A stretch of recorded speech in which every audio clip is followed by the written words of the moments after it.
Hello everyone! Welcome back again sa aking channel. I only want to show you this flower.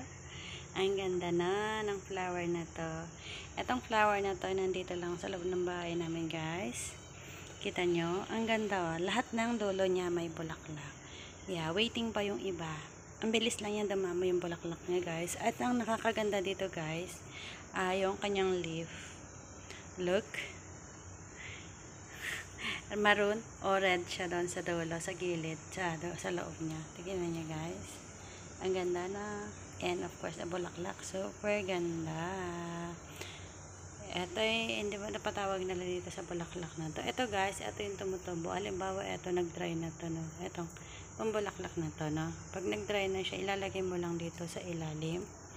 At tutubo yan. Yeah. Do you know this flower? It's nice, diba? Super ganda.